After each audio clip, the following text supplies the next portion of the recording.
ଆମ ସଂସ୍କୃତି ଆମ ଖେଳନା କାର୍ଯ୍ୟକ୍ରମ ଖଙ୍କିରା ଉଚ୍ଚ ବିଦ୍ୟାଳୟରେ ଅନୁଷ୍ଠିତ। ଢେଙ୍କାନାଳ ଶିକ୍ଷା ଜିଲ୍ଲା ଅନ୍ତର୍ଗତ ଗଅଁଦିଆ ବ୍ଲକ ଖଙ୍କିରା ସରକାରୀ ଉଚ୍ଚ ବିଦ୍ୟାଳୟରେ ଆମ ସଂସ୍କୃତି ଆମ ଖେଳନା କାର୍ଯ୍ୟକ୍ରମ ଅନୁଷ୍ଠିତ ହୋଇଯାଇଛି।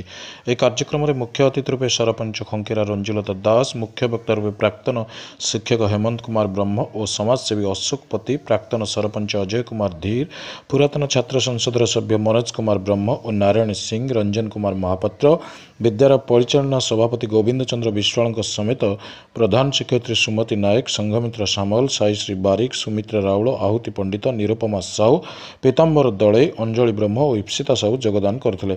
ପ୍ରଧାନ ଶିକ୍ଷୟିତ୍ରୀ କାର୍ଯ୍ୟକ୍ରମ ପରିଚାଳନା କରିଥିଲେ।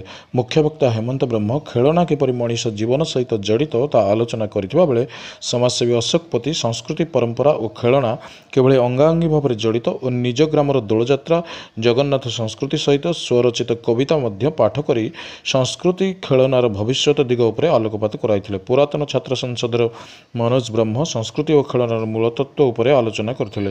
ଏହାପରେ ପିଲାମାନଙ୍କ ଦ୍ୱାରା ରଥଯାତ୍ରା, ହୋଲି, ମକର ସଂକ୍ରାନ୍ତି, ପଣା ସଂକ୍ରାନ୍ତି, ଗୋପାଳ ଲଉଡ଼ି ଖେଳ, କୁମାର ପୂର୍ଣ୍ଣିମା, ରଜ, ମାଣବସା ଗୁରୁବାର, ଦଶହରା, ରକ୍ଷାବନ୍ଧନ, ଚିତାଲାଗି, ଅମାବାସ୍ୟାର ପରିଚିତ୍ର ସହ ଅଭିନୟ ଅନୁଷ୍ଠିତ ହୋଇଥିଲା। ସମ୍ବଲପୁରୀ ନୃତ୍ୟ, ପାରମ୍ପରିକ ଆଦିବାସୀ ନୃତ୍ୟ, ଜଗନ୍ନାଥ ଗୀତିକା, ଗୀତାପାଠ, ସ୍ୱାଗତିକା ଗୀତିକା ଅଭିନୟ କରାଯାଇଥିଲା। ଅତିଥିମାନେ ଏହି କାର୍ଯ୍ୟକ୍ରମକୁ ବୁଲି ଦେଖିଥିଲେ। ଭବିଷ୍ୟତ ଜୀବନରେ ଅବକ୍ଷୟ ସଂସ୍କୃତି ରକ୍ଷା ପାଇଁ ଏହା ସରକାରଙ୍କର ଏକ ପ୍ରୟାସ ବୋଲି ଶ୍ରୀ ପତି ମତବ୍ୟକ୍ତ କରିଛନ୍ତି।